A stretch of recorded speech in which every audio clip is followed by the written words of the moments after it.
আল্লাহ রাব্বুল আলামিন এই ধরনের মজলিসকে খুবই পছন্দ করেন, আল্লাহর কাছে অতীব প্রিয়। আমি হাদিস অনুবাদ না করে ছোট ছোট করে বলবো, যারা শুনতে পাচ্ছেন তারা একটু মনোযোগ দিবেন। রাসূল সাল্লাল্লাহু আলাইহি ওয়াসাল্লাম বলছেন, যখন এই ধরনের মাজলিসে মানুষ এসে বসে পড়ে, তখন আল্লাহ আসমান থেকে বলেন,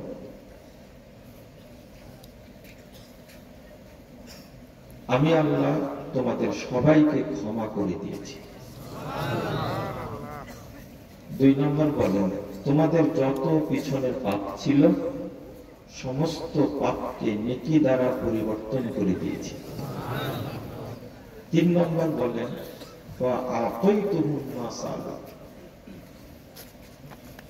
এখানে এসে তারা যা চেয়েছে, অর্থাৎ তোমরা আমার কাছে যা চেয়েছ আমি তোমাদেরকে তাই দান করেছি।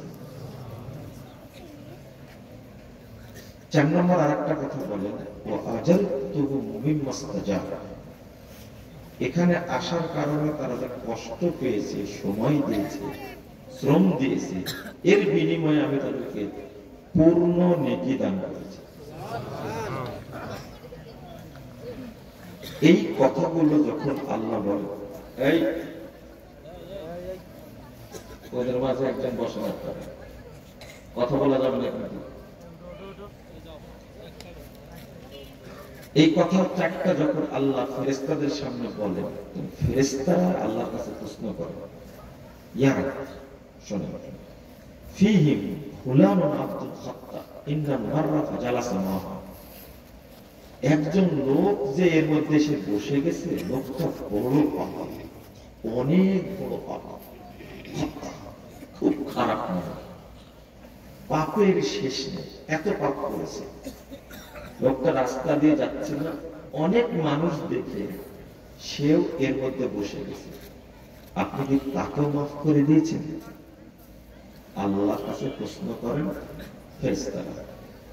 প্রশ্ন শুনে আল্লাহ বলেন, ওয়ালাহু গফারতু, আরে আমি ওকেও মাফ করে দিয়েছি। আপনি কি বুঝতে পারছেন? আল্লাহ করে বলছেন, তোমরা এটাকে ছোটখাটো মনে করছো, হুমুল জুলাসা, তারা এমন কিছু মানুষ এখানে বসে পড়েছে, লা ইয়াশকা বিহিম জালিসুহুম, এর মধ্যে এসে যেই বসে পড়বে আমি আল্লাহ তাকে মাফ করে দেব। কেউ নিরাশ হবে। তো আমরা জানি যে আমরা এখানে কেউ নিষ্পাপ মানুষ নেই, আছেন না? থাকলে হাত তুলবেন। পাপ নেই এরকম কোন মানুষ আছেন? আমি হাদিসটা শুধু আজকের জন্য বলছি না, এরপরে যখনই কোনো প্রোগ্রাম হবে, দিন শেখার জন্য সেখানে যাবেন এবং সেখানে গিয়ে বসবেন। এই বৈঠকটা আল্লাহর রহমত দ্বারা বেষ্টন করা থাকে। আল্লাহ ভাষাগুলো বলছেন তার পক্ষ থেকে, কথাগুলো নবীর না। বলেন তো, ক্ষমা করতে পারেন কে? আর কেউ পারে? আমরা বলি না, এই ছেলে কে কথা বলছে? ক্ষমা করার মালিক কিন্তু একজন, ওয়ালা ইয়াগফিরু যুনুবা ইল্লাল্লাহ, আল্লাহ ছাড়া পাপ কেউ ক্ষমা করেন না। আর কথাগুলো বলছেন কে? আরেকটু একটু খুলে বলি, বুঝতে পারবেন। আপনি হজ করতে যান, টাকা পয়সা খরচ করে হজ উমরা করলে রাসূল সাল্লাল্লাহু আলাইহি ওয়াসাল্লাম বলছেন যে পাপ ক্ষমা হয়ে যায়। কি ক্ষমা হয়ে যায়? কিন্তু পাপগুলো কি নেকি হয়? এরকম কোনো কথা শুনেছেন? 2, আপনি সিয়াম পালন করেন 1 মাস, কিন্তু কোন হাদিস শুনেছেন 1 মাস সিয়াম পালন করলে পূর্বে পাপগুলো নেকি হয়ে যায়? সালাত প্রতিদিন 5 ওয়াক্ত পড়ে, কিন্তু কোনোদিন কি শুনেছেন একটা কাজ করলো কি আছে দেখেন আপনি এটা কি সরাই বলতেছে এখানকার লোকগুলো এটাই ফুলের এত সুন্দর করে সাজাইছেন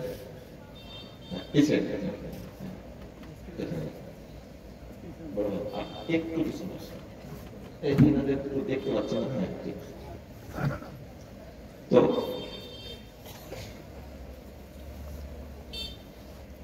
কি জন্য বলছিলাম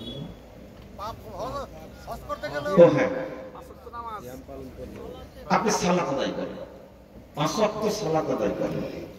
আল্লাহ রাব্বুল আলামিন বলছেন, রাসূল সাল্লাল্লাহু আলাইহি ওয়াসাল্লাম বলছেন, সালাত পড়লে পাপ ক্ষমা হয়। কিন্তু এরকম কোন দলিল পেয়েছেন যে সালাত আদায় করলে পূর্বের পাপগুলো নেকি হয়ে যায়? ওযু করলেন, ওযু করার এত ফজিলত, মুহাম্মদুর রাসূলুল্লাহ সাল্লাল্লাহু আলাইহি ওয়াসাল্লাম বলেন যে মুমিন বান্দা ওযু শেষ করে ইনসারাফা মিন খাতিয়াতিহি কাহাইয়াতি ওয়ালাদা উম্মুহ। ওযু যখন শেষ করে তখন মুমিন বান্দা ওই দিনের মতো পাপ মুক্ত হয়ে যায় যে দিন তার মা তাকে জন্ম দিয়েছিল। জন্মের দিনে পাপ ছিল, ওযু করার সাথে সাথে মুমিন বান্দা এরকম নিষ্পাপ হয়ে যায়। কিন্তু এর পরেও 832 নম্বর হাদিস সহিহ মুসলিমের মধ্যে এসেছে, এর পরেও কিন্তু বলা হলো না পাপগুলো নেকি হয়ে গেল। পাপ কি হলো? কি হলো? এই ওযু করে পাপ কি নেকি হলো? কি হলো? ক্ষমা হলো। ওয়াজ নসিহত তো প্রতিদিনই শুনেন, তাই না? আজকে আলোচনা শুনেন, কিছু ওয়াজ করি, তাহলে একটু সুবিধা হবে। খালি ওয়াজ শুনলে হবে না, এটা বুঝতে হবে। কিন্তু আল্লাহ রাব্বুল আলামিন বলছেন এই জায়গায় মজলিসে যারা আসবে আমি তাদের পাপ ক্ষমাও করে দিয়েছি, তাদের পূর্বের পাপগুলো নেকি দ্বারা পরিবর্তনও করে দিয়েছি। কেন এর এত পাওয়ার? কেন এই মাজলিসের এত পাওয়ার? কেন বুঝতে পারছেন কেন? এটা হলো ইলমের মাজলিস। কিসের? ইলমের মাজলিস। আপনি উচ্চ শিক্ষা অর্জন করতে করতে করতে করতে পৃথিবীর সব মুখস্থ করে ফেলেছেন, এমনকি জাতিসংঘের মহাসচিব হয়ে আমেরিকার প্রেসিডেন্ট হয়ে শান্তিতে নোবেল পেয়েছেন। এর পরেও কোন হাদিস নাই যে আপনার কবরে আযাব না। এই ছেলেটা 14 পারা কি করেছে? হিফজ করেছে। কোরআন তেলাওয়াত করতে বললাম, আল্লাহ তাকে কণ্ঠ দিয়েছেন আলহামদুলিল্লাহ। মনে হলো যে গান শোনায় কোরআনের আওয়াজটা শুনতে পাচ্ছি না, তাই মনে হলো তেলাওয়াতটা শুনে পৃথিবীর শ্রেষ্ঠ একজন কারি তার সুরে তেলাওয়াত করেছে ছেলেটা। আমি কারির তেলাওয়াতটা খুব মনোযোগ দিয়ে শুনি। আমার একটা বাচ্চা আছে, তো কেমনে কেমনে বুঝেছে যে ছোট থেকে যে আব্বু এই তেলাওয়াতটা পছন্দ করে, এই কারি। আমি তো জানি না যে এই সুরে তেলাওয়াত করবো। আমার ছেলেটা এই সুরে তেলাওয়াত করত, আমার খুব মজা লাগতো। আজকে কণ্ঠের সাথে কণ্ঠটা মিলে গেছে আলহামদুলিল্লাহ। এই ছেলে একটা 14 পারা হয়েছে, হাফেজ হয়ে যাবে ইনশাআল্লাহ, ইনশাআল্লাহ। একটা পাগড়ি পড়লাম, মুহাম্মদুর রাসূলুল্লাহ সাল্লাল্লাহু আলাইহি ওয়াসাল্লাম বলেছেন হাফেজের কবরে আযাব হবে। বুঝছেন কথা? হাফেজের কবরে আযাব হবে। হাফেজের কবরে আযাব না মানে তার বাপ মায়েরও কবরের আযাব না। 2, হাফেজকে কিয়ামতের মাঠে স্বাগত জানানোর জন্য আসবে। কবর ফেটে গেলে হাফেজ একজন সাদা ধবধবে সুন্দর মানুষ আকৃতির একজনকে দেখতে পাবে, তাকে স্বাগত জানার জন্য আসবে। কোরআন জিজ্ঞেস করবে, হাল তারিফুনি, হাফেজ সাহেব আমাকে কি চিনতে পারছো? তখন হাফেজ সাহেব বলছে, না আমি তো তোমাকে চিনতে পারছি না, কে তুমি? তখন কোরআন বলবে, আনা সাহিবুকাল কুরআনুল কারীম, আরে আমি তো তোমার সাথে কুরআনুল কারীম, আমি তোমাকে স্বাগত জানানোর জন্য এসেছি। আচ্ছা, কিয়ামতের মাঠে যাকে কোরআন স্বাগত জানাবে তার কোনো ভয় ভীতি থাকবে? কোথায় নিয়ে যাবে? কোরআন কিয়ামতের মাঠে এই হাফেজকে নিয়ে যাবে আল্লাহর কাছে। রাসূল সাল্লাল্লাহু আলাইহি ওয়াসাল্লাম বলেছেন, ইবনে মাজাহ হাদিস, আহলুল কোরআন আহলুল্লাহ, কোরআনের হাফেজরা হলো আল্লাহর পরিবার, মানে এবং আল্লাহর সবচেয়ে বিশেষ অতিথি হলো, আমরা বলি না আজকে প্রোগ্রামের প্রধান অতিথি বলি না, কিয়ামতের মাঠে আল্লাহর একান্ত বান্দা, খালেস বান্দা, একান্ত অতিথি হবে কোরআনের হাফেজগণ। বলুন সুবহানাল্লাহ। এত মর্যাদা। তো এতটুকু বুঝালাম যে ইলমের মাজলিসের মর্যাদা কত। যাক, আমি যে বিষয়টা নিয়ে আলোচনা করি সেটা তো বলবই, কিন্তু আজকে একটা আনন্দের কথা বলবো। আমি আলোচনা করলে টার্গেট করি বক্তব্যের মধ্যে একজন দুইজন এরকম ব্যক্তিকে, কয়জনকে? একজন দুইজন, তিনজনের টার্গেট খুব কম করে। এখান থেকে এক থেকে দুইজন ব্যক্তি বুঝলেই আলহামদুলিল্লাহ। এই পাবনা বেড়ার এই ঘটনা, মুসআব বিন উমার রাদিয়াল্লাহু আনহু একজন সাহাবী, তার ব্যাপারে আমি বক্তব্য বেশি দিই। আমার বক্তব্যের বিষয় থাকে ছাত্র ও যুব সমাজের কর্মসূচি, ছোট থেকে বক্তব্য দিই। আপনাদের সন্তান, আপনারা চিনেন ছোট বাবু বলে, তাই না? কি বলেছেন?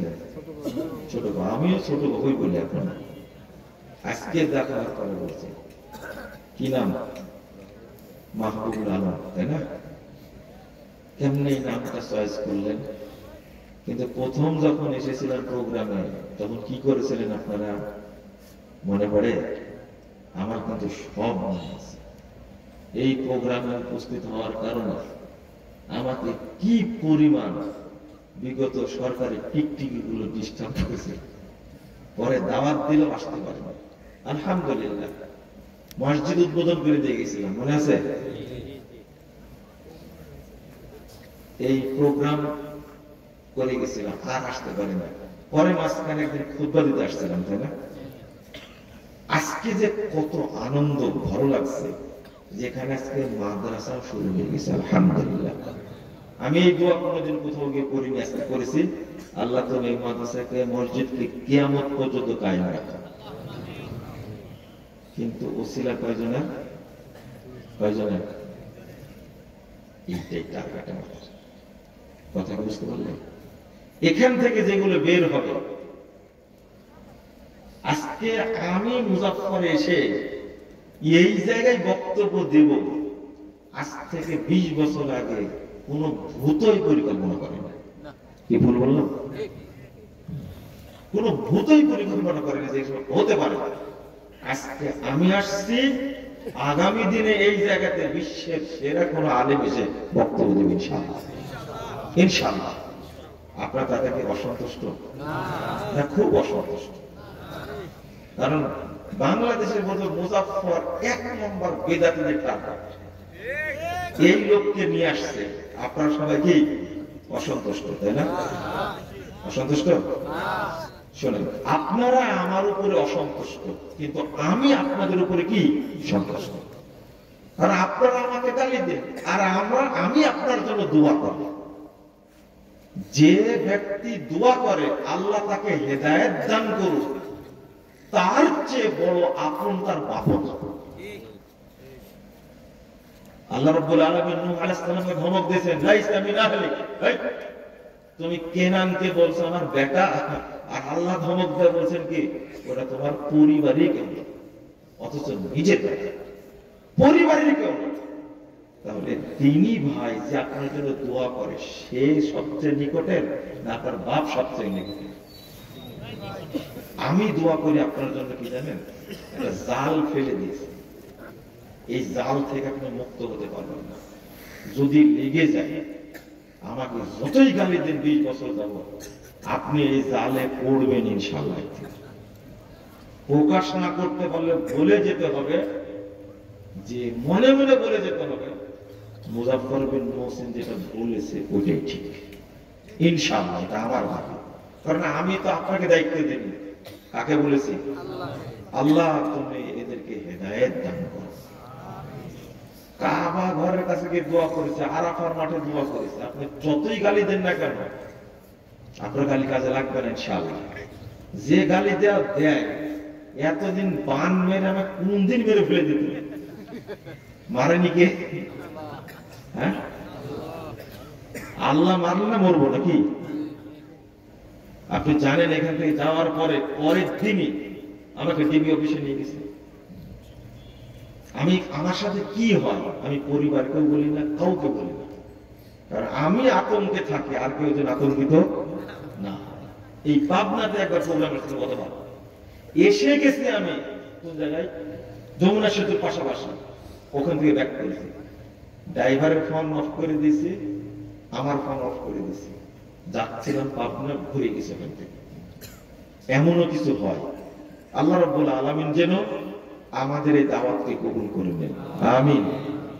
আমি স্পেশালি দোয়া করছি এই যে ভাইদের জন্য, এনারা খুব পরিশ্রম করে অনেক নিন্দা, অনেক উচ্ছ্বাস, অনেক ভৎসনা শোনার পরেও ধরে আছেন প্রতিষ্ঠান। এই প্রতিষ্ঠান একদিন অনেক বড় হবে ইনশাআল্লাহ। আর মনে মনে যে দোয়া করেছি সেটা আজকে প্রকাশ করে দিই। আমি বলি যে প্রত্যেক বিভাগে, প্রত্যেক জেলায় একটা করে যে মুসআব বিন উমাইর তৈরি হয়, তাহলে বাংলাদেশে মদিনার ইসলাম প্রতিষ্ঠা করতে বেশি সময় লাগবে না ইনশাআল্লাহ। আল্লাহ তুমি এই ছোট বাবুকে মুসআব বিন উমাইর হিসাবে কবুল করে নাও, বলেন আমিন, বলেন। আল্লাহ তুমি তাকে এত সম্পদ দাও বাংলাদেশের বুকে শ্রেষ্ঠ একটা প্রতিষ্ঠান যেন এখানে করে যেতে পারে, বলেন আমিন। অন্তর থেকে বললেন, মনে হয় এতটুকু করে খেলা সামলাতে পারছেন না। আর যত বড় দোয়া করলাম, কত বড় দোয়া করেছে, বাংলাদেশের শ্রেষ্ঠ প্রতিষ্ঠান যেন এখানে হয়, বলেন আমিন, বলেন। মনে হচ্ছে একবারে জিবার টেনে বের করতে পারছেন না। আপনাকে শুধু বলেছে আমিন বলেন, করবেন কে? আমিও করবো না, মাহবুব ভাইও করবো না, কেউ করবো না।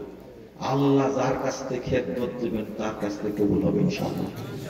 আল্লাহ তুমি কবুল করো, আমিন। ওই ভাইয়েরা দাঁড়ায় আছে, আমার প্রতি অসন্তুষ্ট, আপনারা একটু সাইডে বসেন, অনুরোধ করে বলছি বসেন। আমি আগে হাদিসটা শোনাই দিনে বসা, শুনেছি তো, শুধু আজকের জন্য একটু বসেন, বেশি টাইম নিব না আপনাদের। এরপরে 11টার পরে নিয়ে আসছেন আমরা, তাই না? আমি কিন্তু এখানে 9:33 আসছে, কিন্তু 9টা না 37-38 আসছে, আমাকে এতক্ষণ পরে তুলেছে। আপনার মন খারাপ করবেন না। আমি একটা ছোট্ট এবং সূক্ষ্ম বিষয় আলোচনা করব, কারণ মানুষ দেখে আমার আলোচনা চেঞ্জ হয়, এটা কি জানেন? সবাইকে তাজা দেখছি, আর 50-55 বছর বয়সে বেশি বয়স খুব কম আছে। আপনার বয়স কত আছে? 60। দাড়ি তো আমার মতো কি হয়েছে, মৃদু দিয়েছে। আমি বলছি যে অধিকাংশ যুবক মানুষ, তাই না? তাই না? এই আলোচনাটা বুঝবেন আপনি যেখান থেকে আসেন না, আল্লাহ যেন কবুল করেন, আমিন। এত সুন্দর লাগছে। সেদিন লোক পেয়েছিলাম কয়জন? মাহমুদ ভাই চলে গেছেন, না? কয়জন পেয়েছিলাম সেদিনে, যিনি আলোচনা করবো ওই সাইডে ছিল, তাই না? এখানে কেউ নাই মনে হয় ওখানকার ওই দিনের লোক? আছেন নাকি? মাশাআল্লাহ, আল্লাহ আপনাদের আরো হায়াত দিক, নেক হায়াত দিক। আমিন। আল্লাহ রাব্বুল আলামিন বলেন ওয়ালা ইয়াতুনাকা বিমাসালিন ইল্লা জিনাকা বিল হক। 33 নম্বর আছে ফুরকান।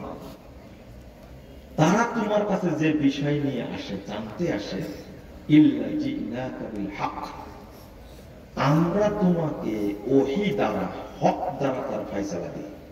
কে বলছেন? আল্লাহ। আল্লাহ। মানুষটা প্রশ্ন করতে আসে না, তখন আল্লাহ নিজেই বলছেন আমি ফয়সালা দিই হক দ্বারা, ওহী দ্বারা। ওয়া আহসানা তাফসীরা, আর এর উত্তম ব্যাখ্যা কি হবে? উত্তম না, আপনারা একটা ইংরেজিতে সুপারলেটিভ ডিগ্রি কি বলেন? বলেন না, সর্বোচ্চ। এর এর বাংলা শব্দ হলো উন্নততর। হ্যাঁ, গুড, তারপরে বলেন বেটার, তারপরে কি, এটা কি বলে? বেস্ট কি? আল্লাহ বলছেন ওয়া আহসানা তাফসীরা, আর এই আয়াতটার, এই বিধানটার সর্বোত্তম তাফসীর কি হবে সেইটাও আমি বলে দিই। তো বলেন তো, কোরআন এবং হাদিসের সর্বশ্রেষ্ঠ ব্যাখ্যাদাতাকে? আল্লাহ। মনে থাকবে? মনে থাকবে? আল্লাহ বলছেন ফাইদা করানাহু ফাত্তাবি কুরআনা সুম্মা ইন্না আলাইনা বায়ান। আল্লাহ বলছেন আমরা যখন তেলাওয়াত করি তখন আপনি শুধু অনুসরণ করেন, তাড়াহুড়া করবেন না। ওয়ালা তুহাররিকুল লিসানি, তাড়াহুড়া করার দরকার নেই। কে বলছেন? আমরা তেলাওয়াত যখন করি, এখানে ছোট্ট এলেম আছে, ছোট্ট একটা এলেম আছে, পরে বলছি। আমরা যখন তেলাওয়াত করি আপনি শুধু অনুসরণ করেন, তাড়াহুড়া করবেন না। সুম্মা ইন্না আলাইনা বায়ানা, আমার উপরেই দায়িত্ব হলো এর ব্যাখ্যাটা বলে দেওয়া।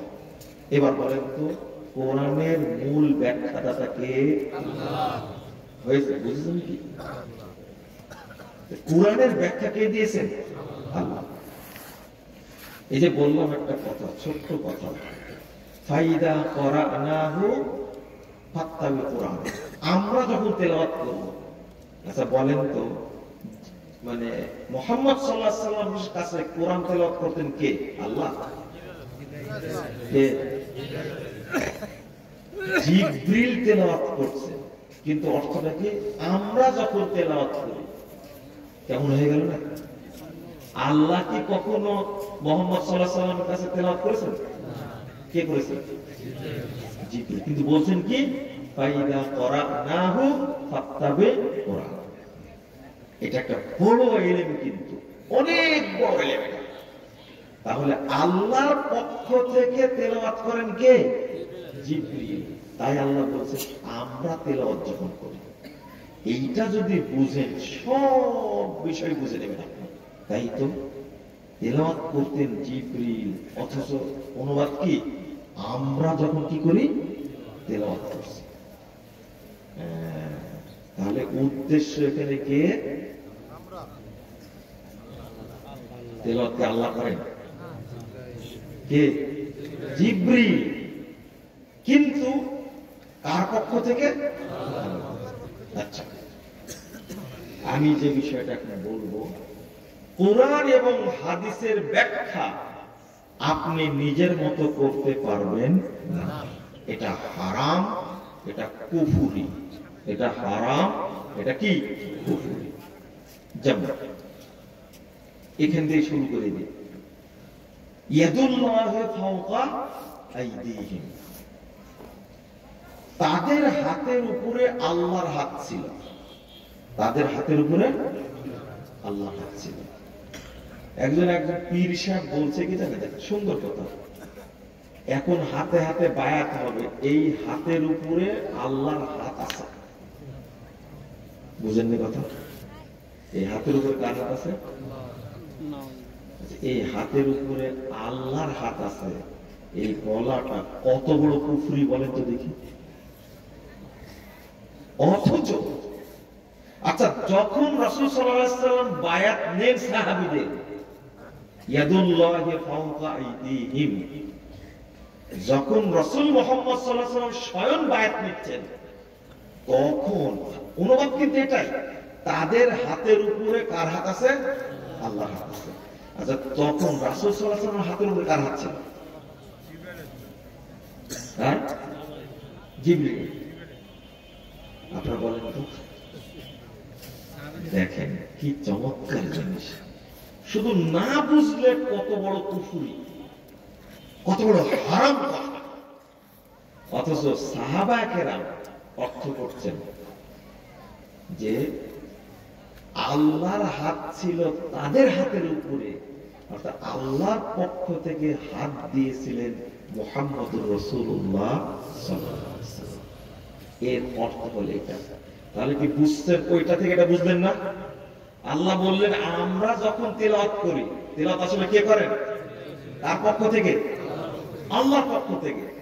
সাহাবীদের হাতের উপরে হাত দিয়েছিলেন আল্লাহর পক্ষ থেকে। এবার কি বুঝেছেন? মুহাম্মদ সাল্লাল্লাহু আলাইহি ওয়াসাল্লাম এই কথা বলার সাহস কোনোদিন পাননি যে এই হাতের উপরে আল্লাহর হাত আছে, কিন্তু পীর সাহেব ঠিকই বলছে এই হাতের উপরে কি আছে? আল্লাহর হাত আছে। বলে না, ভুল বুঝাইছে না, ভুল বুঝেছি। পীর সাহেব ভুল বুঝাইছে, পীর সাহেব ভুল বুঝাইছে, রাইট। অথচ আমি যে আয়াতটা পড়বো, এই আয়াতের মাধ্যমে বুঝে নেবেন যে আপনি পথ পাইছেন না পান নাই। পথ মানে সিরাতে মুস্তাকিম, হেদায়েত পেয়েছেন না পান নাই, এটা হাদিস। সবাই বলছে মার রব্বুক, তোমার না, তুমি কোন আইন মেনে চলেছো? এর অর্থ কি? তুমি কোন আইন মেনে চলেছো? ওমা দীনুক মানে কি? তুমি কোন দল করেছো? হ্যাঁ, বুঝেন না মনে কথাটা? তুমি কোন দল করেছো? এই কবরে তিনটা প্রশ্নই হলো রাজনৈতিক প্রশ্ন। তিনটা প্রশ্ন কি? রাজনৈতিক প্রশ্ন। এই যে ব্যাখ্যাটা আপনি নিজে দিলেন, এটা হালাল না হারাম? মনে হচ্ছে হাদিসটা ওর উপরে নাযিল হয়েছে। এই হাদিসটা প্রথম কে বলেছেন? বলেন না, কে বলেছেন? মুহাম্মদ সাল্লাল্লাহু আলাইহি ওয়াসাল্লাম। প্রথম প্রকাশ করেছেন কে? মুহাম্মদুর রাসূলুল্লাহ সাল্লাল্লাহু আলাইহি ওয়াসাল্লাম। হাদিসটা বলতে বলেছেন কে? আল্লাহ। প্রথম হাদিসটা যারা শুনেছেন তারা কারা? সাহাবীরা, তাই না? আপনি তাদের কাছ থেকে ব্যাখ্যা নিলেন না কেন? নিজে ব্যাখ্যা দিতে গেলেন কেন? আল্লাহ রাব্বুল আলামিন বলছেন 137 নম্বর আয়াত, ওই আয়াতটা যে আয়াতের উপরে উসমান রাদিয়াল্লাহু আনহুর রক্ত পড়েছিল তাকে হত্যা করে, তিনি পড়ছেন ফাসায়াকফিকাহুল্লাহ, অচিরেই তাদের উপরে আল্লাহ আপনাকে যথেষ্ট করবেন। উসমান রাদিয়াল্লাহু আনহু নিহত হয়েছেন, শহীদ হয়েছেন, চলে গেছেন, কিন্তু আল্লাহ রাব্বুল আলামিন উসমান রাদিয়াল্লাহু আনহুকে সম্মানিত করেছেন। ওই আয়াতে আল্লাহ বলেন ফাইন আমানু বিমিসলি মা আমানতুম বিহি ফাকাদ ইহতাদাও। কোন ইলম যদি না শিখেন, আজকে একটা ইলম শিখে যাবেন, যেটা বলার উদ্দেশ্য, কোরআন এবং হাদিসের ব্যাখ্যা নিজের মতো করা যাবে না। আমি আজকে উদাহরণ দিয়ে দিয়ে বুঝাবো এটা কত বড় অন্যায়। শুনবেন তো? আগে বলেন শুনবেন কেন? আমি তাজা মানুষগুলো পেয়েছি তাই আলোচনা শুরু করেছি, না হলে একটা সুদের ঘুষের নামাজের ওয়াজ করে শেষ করে দিতাম। ইনশাআল্লাহ আপনারা বুঝবেন, আমার বিশ্বাসটা সঠিক হোক। আমি আল্লাহ বলছেন ফাইন আমানু বিমিসলি মা আমানতুম বিহি, তোমরা যেভাবে ঈমান এনেছো, আল্লাহ সাহাবায়ে কেরামকে বলছেন, আল্লাহ সাহাবায়ে কেরামকে বলছেন তোমরা যেভাবে ঈমান এনেছো, আই আকরারতুম, তোমরা যেভাবে শরীয়ত বুঝেছো, তোমরা যেভাবে শরীয়ত মেনে চলছো, ঠিক এইভাবে যদি অন্যরাও মানে তাহলে তারাও হেদায়েত।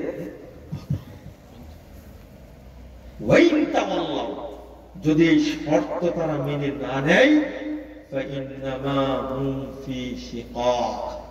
তাহলে তারা গুমরাহির মধ্যেই থাকবে, বিভক্তির মধ্যেই থাকবে, তারা পথভ্রষ্টই থাকবে, কখনো পথ পাবে। তাহলে শর্ত করে দিয়েছেন এমন একটা আয়াত, যে আয়াতের মধ্যে দুইবার শর্ত এবং মাশরুত শব্দ উল্লেখ করেছেন। যখন কোন বাক্যে দুইটা শর্ত উল্লেখ করা হয় তখন বাক্যটা সবচেয়ে শক্তিশালী হয়।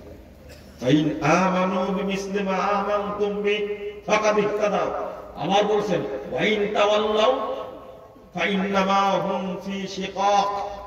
জটিল ব্যাপার।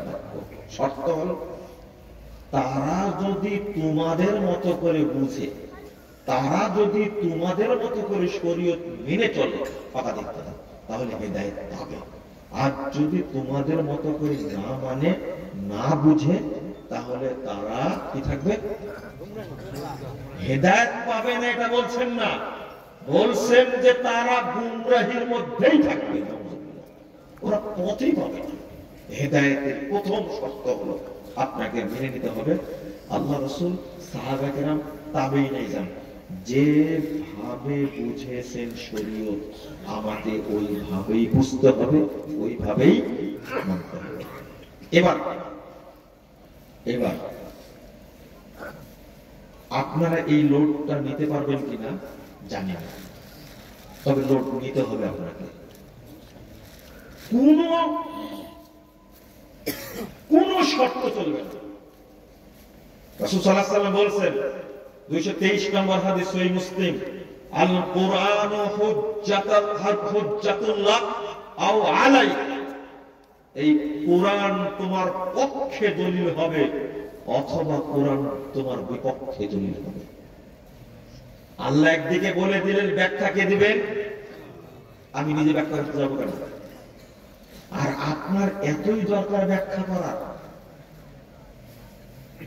বলেন তো আপনি কি আরো 1000 বছর বয়স দিলে সাহাবীদের মতো মর্যাদা পাবেন? আপনি পাবেন? সম্ভাবনা আছে? আবু বকরের মতো, ওমরের মতো, একজন সাহাবীর মতো মর্যাদা আপনি পাবেন? আপনাকে 5000 বয়স দেওয়া গেল, 5000 বছর ইবাদত করলেন, পাবেন? কোনদিন পাবেন না। তারা যদি আল্লাহর ব্যাখ্যা মেনে এত মর্যাদার অধিকারী হতে পারে, তা আপনি কেন সেই ব্যাখ্যা মেনে ওই মর্যাদার অধিকারী হতে পারবেন না? মুসলিম আছে আমাদের দেশে, কিন্তু কি নাই? ইসলাম নাই। মুসল্লি আছে, কিন্তু কি নাই? ঈমান নাই, মুমিন নাই। আল্লাহ রাসূল সাল্লাল্লাহু আলাইহি ওয়াসাল্লাম বলেছেন, ইয়াতি আলান নাসে জামান, মানুষের সামনে একটা যুগ আসবে, একটা সময় আসবে। একটু তাকান আপনারা, মানুষের সামনে একটা যুগ আসবে, একটা সময় আসবে, ইয়াসতামিউন ওয়া ইউসাল্লুনা ফিল মাসাজিদ। লোকেরা ওই যুগে দলে দলে মসজিদে যাবে, তারা সালাত আদায় করবে। প্রত্যেক মাসাজিদ, প্রতিটি মসজিদ মুসল্লি দ্বারা ভর্তি থাকবে, কোন মসজিদ ফাঁকা থাকবে না, সব মসজিদ ভর্তি থাকবে মুসল্লি দ্বারা। ওয়ালাইসা ফীহিম মুমিন, কিন্তু কোন মসজিদে একজন ঈমানদার পাওয়া যাবে না। সাহাবীরা যদি এই হাদিস পড়ে তারা ভয় পান, মনে হয় এই যুগটা হলো আমাদের যুগ, মুসল্লি আছে কিন্তু কি নাই।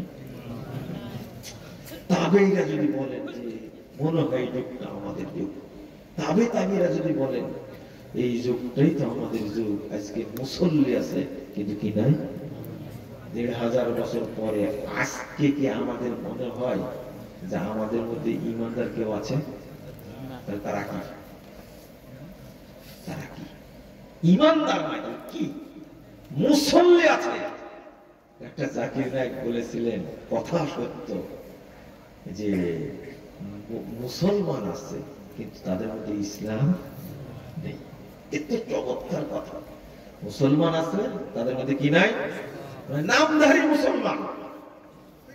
প্রতিটি ক্ষেত্রে আপনি বুঝবেন, মনে হচ্ছে যে তাদের চেয়ে বেশি বুঝে আপনি তাদের চেয়ে বড় বেশি মর্যাদা অধিকারী হবেন।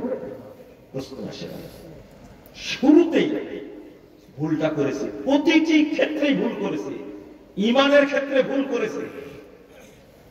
মামান ইমান, উত্তর দিন। ইমান মানে কি বলেন? জোরে বলেন।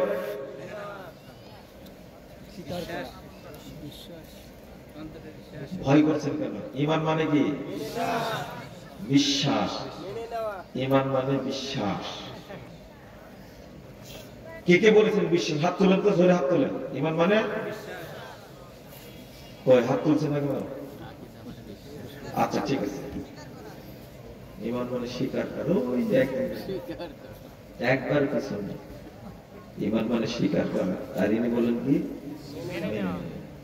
এতগুলো মানুষের মধ্যে এই দুইজন লোক বলছে ইমান মানে কি? স্বীকার করা। যারা বলেছেন ইমান মানে বিশ্বাস, এটা মিথ্যা কথা, এটা বানোয়াট কথা, এটা ধান্দাবাজি কথা। এবার আপনি তদন্ত করবেন, যারা আছে বাংলাদেশ সবার কাছে বলবেন যে মুজাফফর বিন মুহসিন বলছেন যে ইমান মানে বিশ্বাস, এটা মিথ্যা কথা। আর আমি আপনাকে দলিল দিতে যাব। ইমানের বিপরীত কি? কুফর। কি কুফর মানে? কি বলে? অস্বীকার করা। তাহলে ইমান মানে কি হবে? এই তো ধরা খেয়ে গেল। রাতের বিপরীতটা কি? রাতের বিপরীতটা কি? না অন্ধকার? ভালো করুন। রাতের বিপরীতটা কি? অন্ধকার। হ্যাঁ, রাতের বিপরীতটা কি? দিন। দিনের বিপরীত কি? না আলো।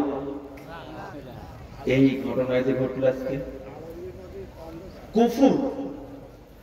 কুফরের বিপরীতটা কি? ইমান।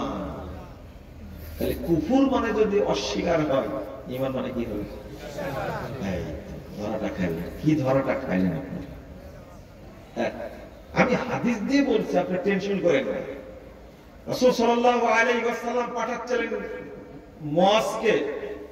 আপনি বলবেন যে এটাও কি কেমনে ভুল হলো বলেন তো?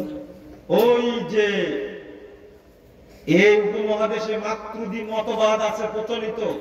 মাতৃদের বিশ্বাস হলো বিশ্বাস করলে হয়ে যায়, স্বীকৃতি প্রয়োজন হয় না, কাজে বাস্তবায়ন করার দরকার।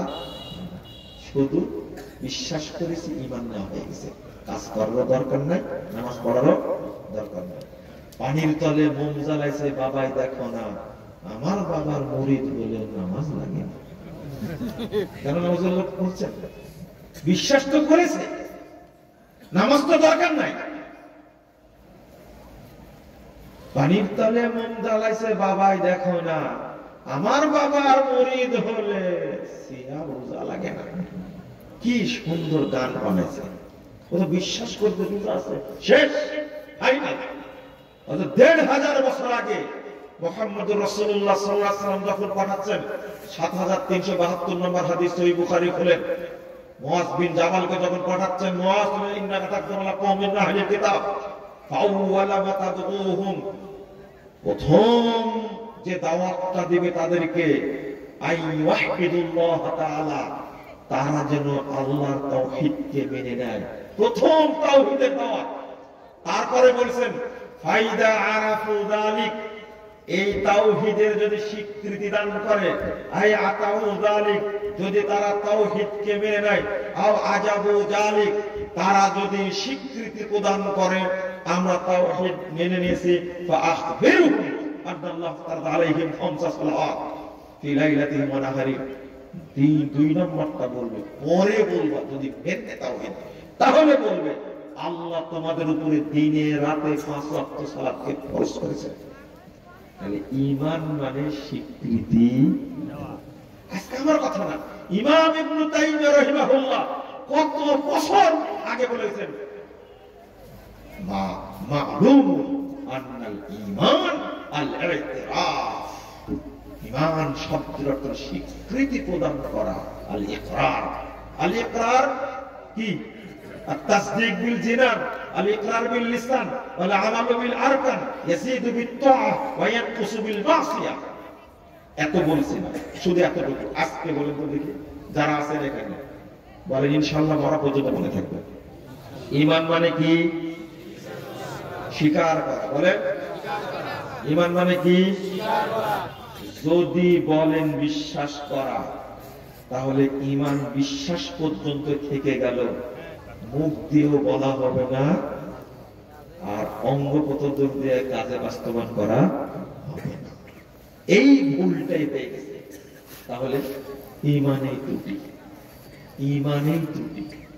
বহু মানুষ আজকে ভাষাটা কি, যেমনি নাচাও তেমনি নাচে, পুতুলের কি দোষ বলে না? যে ঈমানদার সেই কথা কি বলতে পারে? বলতে পারেন? চোর হয়ে চুরি করো কি? হ্যাঁ, তারপরে ভাষাটা কি বলে? পুলিশ হয়ে কি? সর্প হয়ে ধ্বংস করো, পূজা হয়ে ঝাড়ো। কি এটা বাঙালি গান না? আপনারা গান না? কোথায় গাওয়া হয় এটা? এই বাংলাদেশে গাওয়া হয়। আর আপনারা লালন নিয়ে পড়ে আছেন, তাই না? কাছাকাছি তো, তাই না? হ্যাঁ, লালনের মতো শয়তান এই বাংলাদেশের জন্মই নেই। আপনি জানেন লালন এত খারাপের খারাপ। এ তো বলছে চোরও আল্লাহ আর পুলিশও আল্লাহ, সাপও আল্লাহ, ওজাও কি? এ তো বলছে। আর এই হারাম ফল লালন সেটাও স্বীকার করে না। আপনি কি জানেন রাম রহিম তার কাছে কি একই? কিছু না, মানে একই। এত বড় খারাপ কথা বলেছে। লালনের বই কার কার কাছে আছে? যারা আজকে কথা বলছে লালন নিয়ে, তাদের কাছে কোনো ডকুমেন্টস নাই। ব্যাকুব, লালন নিয়ে কথা বলতে হলে মুজাফফরের সাথে দেখা করো। কয়টা বই লাগবে তোমার? তাহলে লালনের উপর গবেষণা করেছো? লালনের উপর গবেষণা করেছো না করে কথা বলছে কেন? লালনের ব্যাপারে পজিটিভ কথা বললে তোমাকে মুরতাদ হয়ে মরতে হবে, মনে রেখো।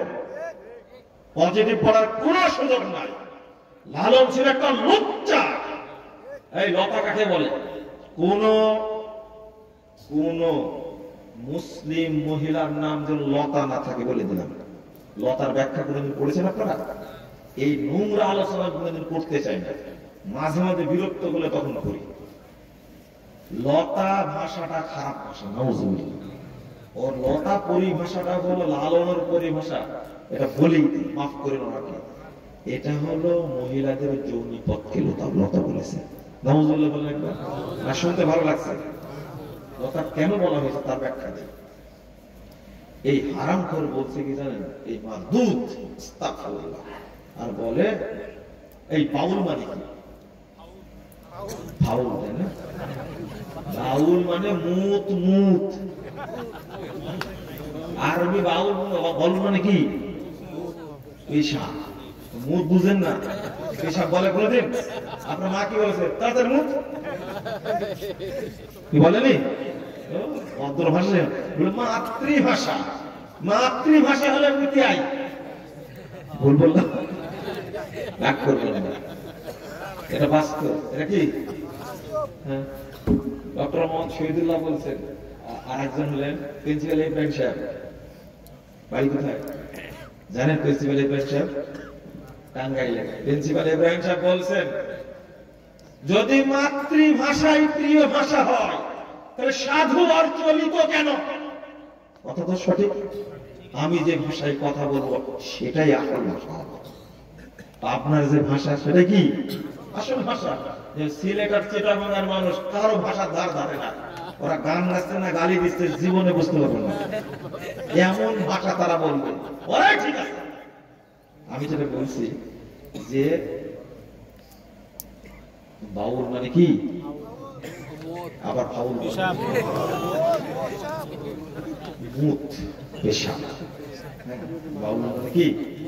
আমি পেশাবের সূত্রটা বলে দেয়, সূত্রটা বলে দেয়, আপনারা আমাকে অন্যদিক নিয়ে চলে গেলেন, অন্যদিক নিয়ে চলে গেলেন।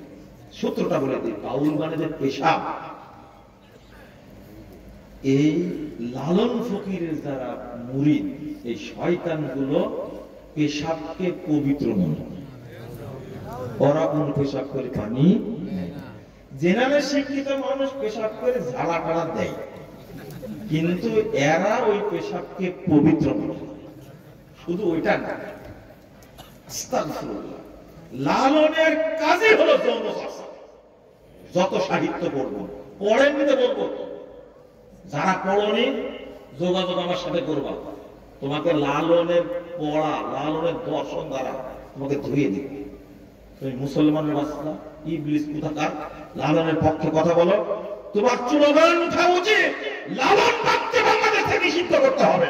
তারা নবীকে অপমান করেছে, আল্লাহকে অপমান করেছে, মুসলমানদের অপমান করেছে,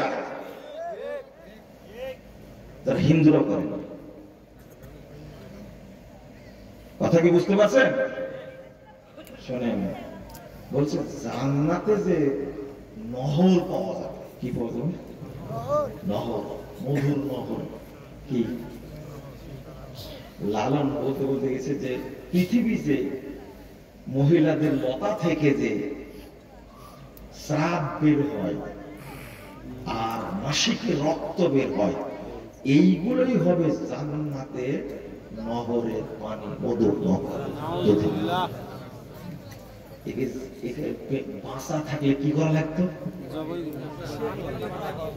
আপনারা না বুঝে লালনের গানে পাগল আপনারা, তাই না? শোনেন, এখন নেটের যুগ, সব শুনে ফেলেন আপনারা। আমি নেটের দেখে বলছি না, দলিল দেখে বলছি। হারাম করে কি কি কথা বলে গেছে। চলেন, আল্লাহ যেন আমাদেরকে হেফাজত করেন, বলেন আমিন। খবরদার লালনের গান বাজাবেন না। আর যে এলাকায় এগুলো হয়, ওই এলাকায় নিষিদ্ধ ঘোষণা করবেন। ওসি সাহেবকে বলবেন এই এলাকায় যেন গান না হয়, যদি হয় আপনি দায়ী। কথা কি বুঝতে পারলেন? প্রশাসনের সহযোগিতা নিয়ে বন্ধ করে দেবেন। আর আল্লাহকে অপমান করে, নবীকে অপমান করে অন্য দেশে তার জায়গা হতে পারে, বাংলাদেশের জায়গা হবে না ইনশাআল্লাহ। এটা মনে রাখতে হবে। ঈমান নিয়ে খেলা করতে, তাই না? যে ভোট আসছে এখন, এখন এই দিনদার মানুষকে বিক্রি করে তারা ভোটের ব্যবসা করবে। আর যখন ক্ষমতায় যাবে তখন এরা উলঙ্গ হয়ে যাবে ক্ষমতা। আর যেন আপনারা প্রতারিত হবেন না, মনে থাকবে। আর প্রতারিত হওয়ার দরকার নাই। স্পষ্ট কথা বলে দিলাম। যে কথাটা বলছিলাম এই জায়গায় এসে, সেটা হলো ব্যাখ্যা দিবেন, নিজের মতো দিবেন না। কত ব্যাখ্যা দিয়েছে, যেমন বলছে ইয়া আইয়ুহাল্লাযীনা আমানু, ইয়া আইয়ুহাল্লাযীনা আমানুত্তাকুল্লাহ ওয়াবতাগু ইলাইহিল ওয়াসিলা। এমন একটা উদাহরণ দিচ্ছে আপনাদেরকে, দিলে বুঝবেন। সেটা হলো আল্লাহ বলছেন, হে ঈমানদারগণ, আল্লাহকে ভয় করো। 35 নম্বর আয়াত সূরা মাইদা, ওয়াবতাগু ইলাইহিল ওয়াসিলা। ওয়াবতাগু ইলাইহিল ওয়াসিলা, তার কাছে ওসিলা তালাশ করো। এই বাংলাদেশে পীর ফকিররা, আমি এদেরকে শয়তান বলি। কি বলি? শয়তান বলি। কেন জানেন? ওরা বলে যার পীর নাই, শয়তান তার পীর। আমাদের পীর আছে? আমাদের পীর শয়তান? আমি জবাব থেকে জানেন, আপনারা মনে রাখেন, পীর ধরা মানে শয়তান ধরা। আবার ঠিক বলছে, জোরে বলেন। আবার ঠিক বলতে বললাম, পীর ধরা মানে শয়তান ধরা। আবার বলেন, পীর ধরা মানে শয়তান ধরা। মনে ধরে থাকে। আল্লাহ রাব্বুল আলামিন বলেন, ফাইন আতাতুমুহুম ইন্নাকুম লা মুশরিকুন। এরা হলো শয়তানের চেলা, এরা হলো শয়তানের দালাল, এরা হলো ইবলিসের এজেন্ট, এরা হলো শয়তানের ডিলার। ফাইন আতাতুমুহুম, তোমরা যদি এদের অনুসরণ করো, এদেরকে ফলো করো, ইন্নাকুম লা মুশরিকুন, অবশ্যই অবশ্যই তোমরা মুশরিক হয়ে যাবে। আমি কেন বলছিলাম? আল্লাহ বললেন ওয়াবতাগু ইলাইহিল ওয়াসিলা, সাহাবীরা এর অনুবাদ করছেন, আল্লাহর নবী শিখিয়ে দিয়ে গেছেন অনুবাদটা কি হবে, আই তাকাররাবু ইলাইহি বিতাআতিহি ওয়াল আমালি বিমা ইউরদিহি। সাহাবীরা অনুবাদ করছেন, তোমরা তার নৈকট্য হাসিল করো বিতাআতিহি, আল্লাহর আনুগত্যের মাধ্যমে, ওয়াল আমালি বিমা ইউরদিহি, আর ওই আমলের মাধ্যমে নৈকট্য হাসিল করো যে আমল করলে তাকে সন্তুষ্ট করা যাবে। পীর কই এখানে? পীর কই? মুরিদ কই?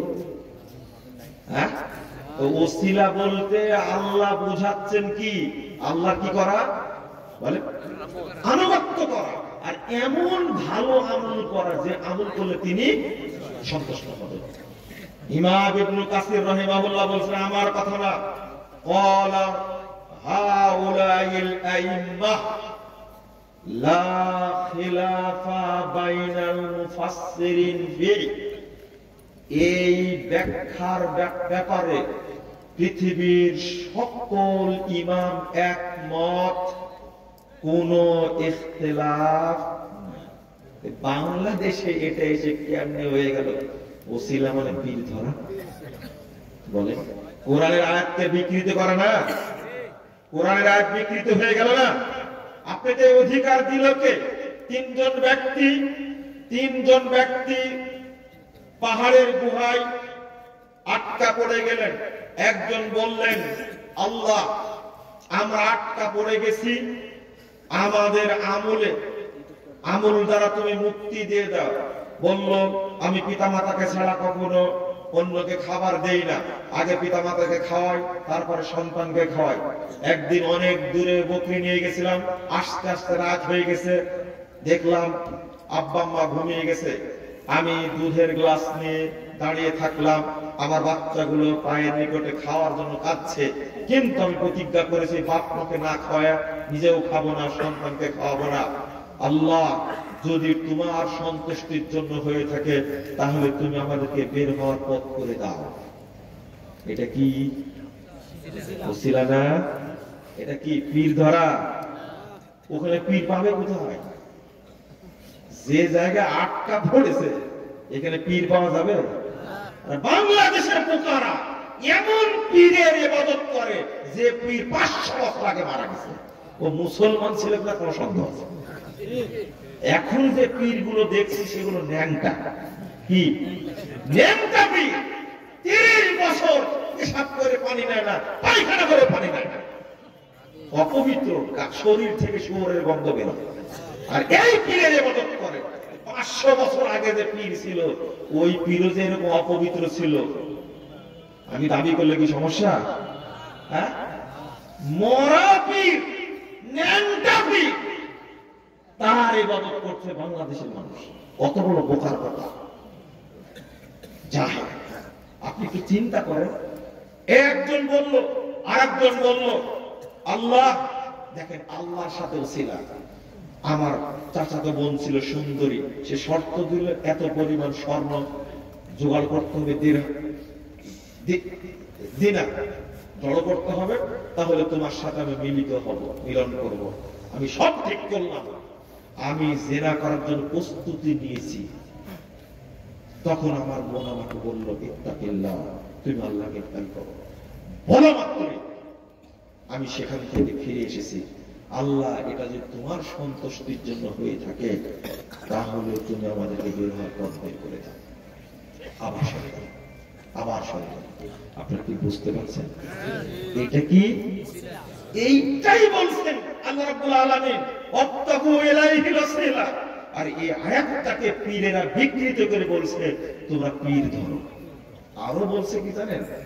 আরো বলছে জজের কাছে যেতে হলে কি লাগে? আর আল্লাহর কাছে যেতে হলে কি লাগবে? আরে ব্যাপার তো মরে গেছে। অথচ আল্লাহ রাব্বুল আলামিন বলছেন, ওয়াইদা সালাকা ইবাদি আন্নি ফাইন্নী করিব উযীবু দাওয়াতাদ দাঈদা। আল্লাহ বলছেন আমি অতি নিকটে থাকি যখন বান্দা আমার কাছে দোয়া করে। তোর পীর তো আসতে চায় না, আর তুই আছিস কোথায়? কোথায়? ইন্ডিয়ায়। পীর কাছে না আল্লাহ কাছে? আল্লাহ বলছে আমি তার অতি নিকটে। আল্লাহ এত নিকটে, আল্লাহকে পীর বলছেন।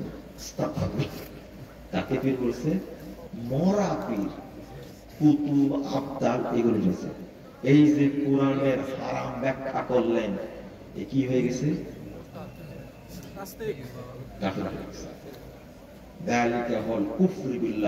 ইমাম কবর রাহিমাহুল্লাহ বলছেন এটা হলো কুফরি একটা। কাদিয়ানীরা করলে দোষ, আর আমরা করলে 100 ভাগ কি সঠিক? কে বলেছে? কাদিয়ানীরা বেশি কিছু বলেনি। কাদিয়ানীরা বলেছে কি জানেন? কাদিয়ানীরা বলেছে মুহাম্মদ নবী, তবে শেষ নবী। ওমা মুহাম্মাদুন আবা আহাদিম মির রিজালিকুম ওয়ালাকি রাসূলুল্লাহ ওয়া খাতামান নাবিয়্যিন। তারা ব্যাখ্যা দিচ্ছে মুহাম্মদ আংটিওয়ালা নবী, শেষ নবী না। কোরআনের ব্যাখ্যা দিচ্ছে, কোরআনের ব্যাখ্যা দিচ্ছে। তাহলে মুহাম্মদকে তারা নবী হিসেবে স্বীকার করে না? করে না? করে। একটা করে নিছে, কিন্তু কি স্বীকার করে না? শেষ নবী স্বীকার করে না, বলে আংটিওয়ালা নবী। শুনে, যদি যদি এই কথাটা বলার কারণে তাদেরকে কাফের সার্টিফিকেট দেই, একটার কারণে কাফের সার্টিফিকেট দেই, আমরা খতমে নবুয়ত সম্মেলন করে বলে দিচ্ছি, কি বলে দিচ্ছি? কাদিয়ানীদেরকে রাষ্ট্রীয়ভাবে কাফের ঘোষণা করতে হবে। অপরাধ করেছে বেটা, শুধু শেষ নবী মানে না, তাই কাফের। কাদিয়ানীরা কাফের, মুরতাদ, এর কোনো সন্দেহ নেই। অপরাধ কয়টা?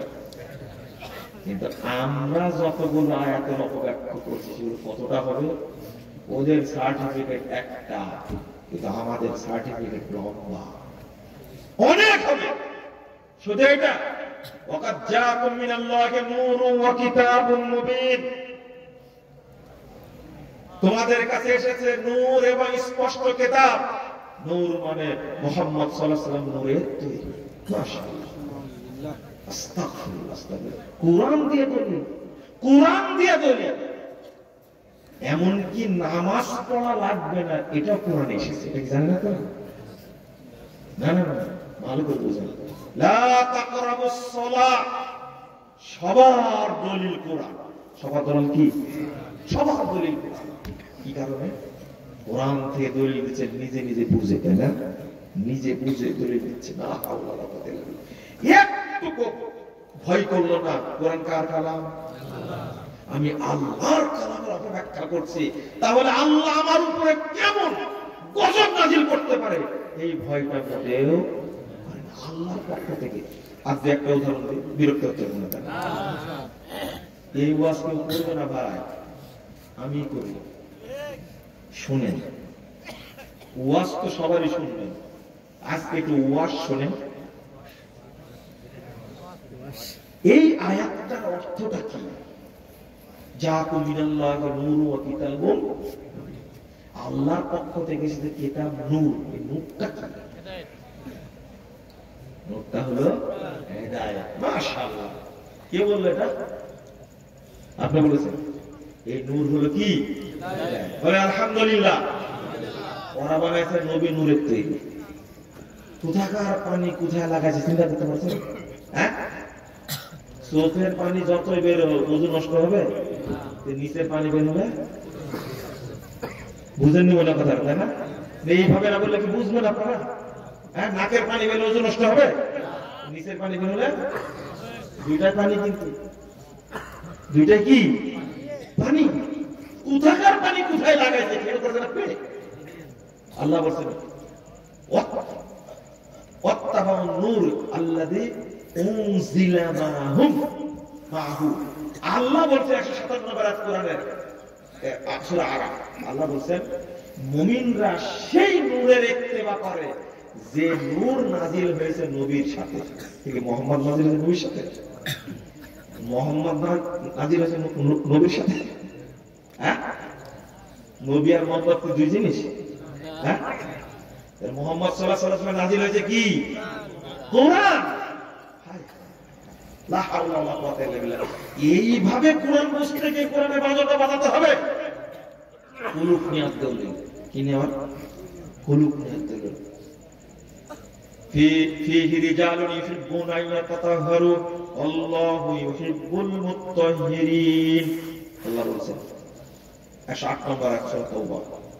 এখানে কিছু লোক আছে এলাকায়, কুবা এলাকায়, তারা পবিত্রতা হাসিল করাকে ভালোবাসে আর আল্লাহ তাদেরকে ভালোবাসে।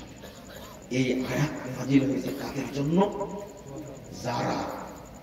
যারা পেশাব করবে, পেশাব করার পরে টিস্যু বা ঢিল নিবে, তেনা নিবে, তারপরে হাঁটাহাঁটি করবে, 40 কদম হাঁটবে, কাশি দিবে, কুঁতাকুতি করবে,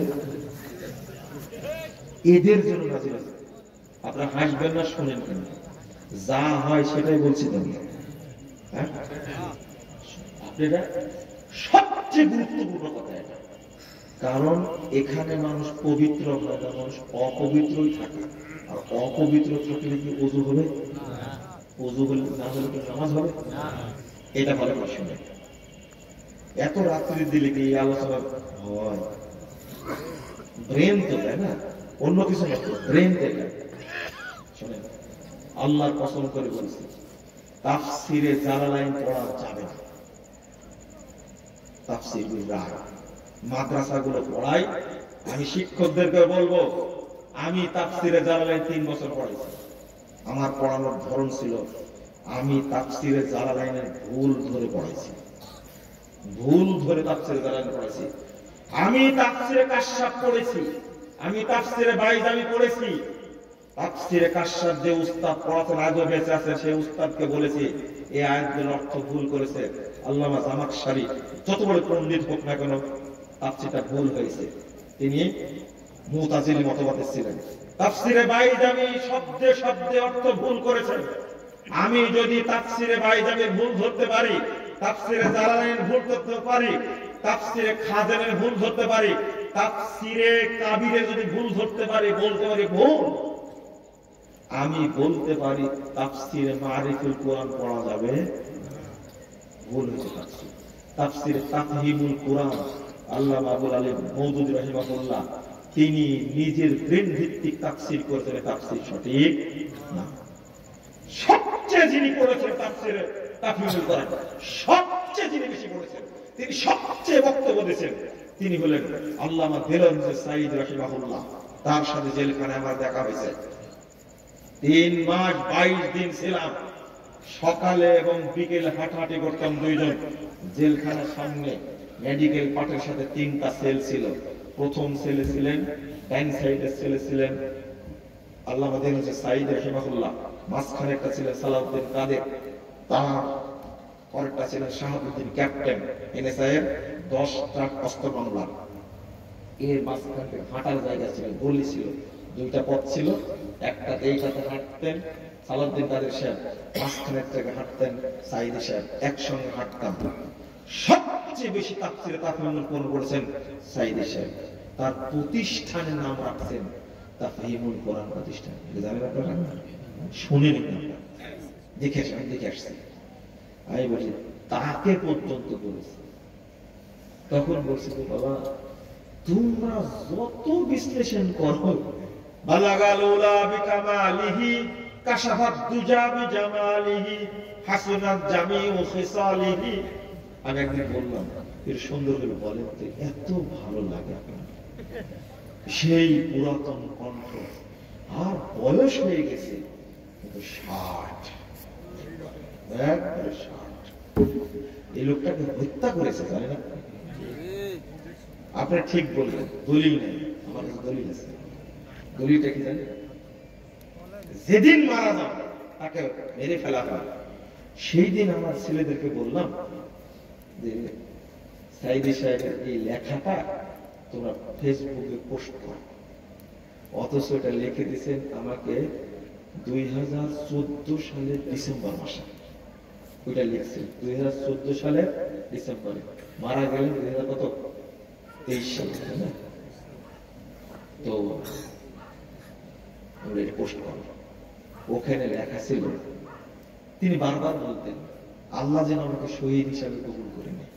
তো কবিতাতে লেখা ছিল তার খুব তামান্না, আশা ছিল আমি কি হয়ে যাব, শহীদ হয়ে যাব। মারতে চাইলে কি মারা যায়? মানুষকে মারা যায়? এসকে সিনাকে তৈরি করলো প্রধান বিচারপতি, তাকে মারার জন্য। কিন্তু তাকে মারার জন্য, তাকে মারার জন্যই করেছে। জানি না, উনি গল্প করেছেন একটা দারুণ, ওটা বলবো না। আমি বলছি যে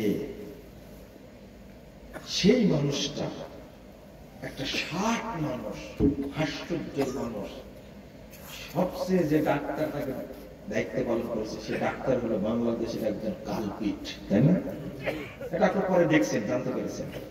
আমি বুঝছি যে আল্লাহ তাকে শহীদ হিসাবে কবুল করবেন বলে এই কাজটা সে, আল্লাহ তাকে কবুল করে নি, বলেন আমিন। তো তাকে যখন বললাম, এত সুন্দর করে বললেন, আমি বললাম যে একটা কথা বলে আপনি বলো। বাবা বলতেন, কি বলতেন? বাবা বলতেন। এত আদর করতেন, এত আদর করতেন প্রথম দিন থেকে।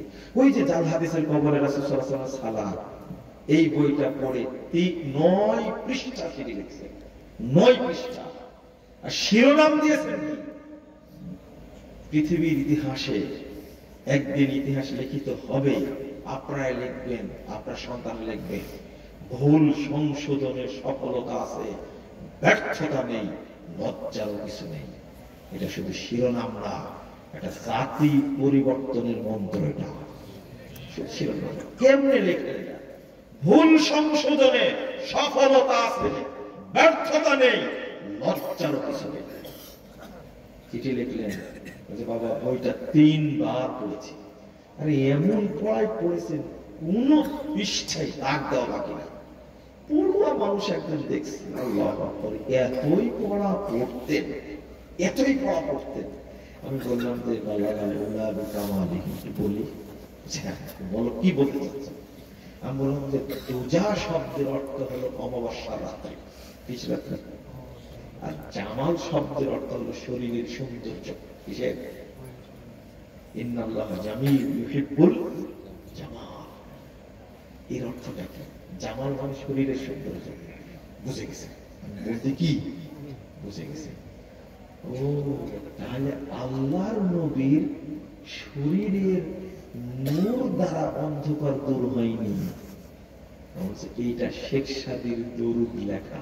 তখন বলছে তাহলে শেখ সাদিও বিশ্বাস করতেন নবী নূরের তৈরি। এইটা বলার জন্য আপনার কথাটা বললাম, মাফ করবেন আমাকে। তখন বলছে যে এত গভীরে ডুব দাও তোমরা। কতই না ওয়াজ করেছি, মা আয়েশার ঘরে রাত্রে সোঁস হারিয়ে গেল। মা আয়েশা রাদিয়াল্লাহু আনহা কি পেয়ে গেলেন? অন্ধকারের সোঁসটা পেয়ে গেলেন। অন্ধকার ছিল না, ঘরটা আল্লাহর নবীর নূরে আলোকিত ছিল। হ্যাঁ, দারুণ বস্তু, মিথ্যা বস্তু। আসলে তো ওই হাদিসে আছে মুহাম্মদুর রাসূলুল্লাহ সাল্লাল্লাহু আলাইহি ওয়াসাল্লাম যখন ঘুমাতেন তখন বাতি নিভায়ে ঘুমাতেন। সহিহ বুখারীর হাদিস। নূরে যদি আলোকিত হবে বাতির কি দরকার? জি, এত বড় মিথ্যা কথা, এত বড় মিথ্যা কথা। আচ্ছা, আপনার এত অহংকার কেন? আপনি সাইদি সাহেবের পেশাবের পানিটা আমার চাকরি চাইলে পাইতেন?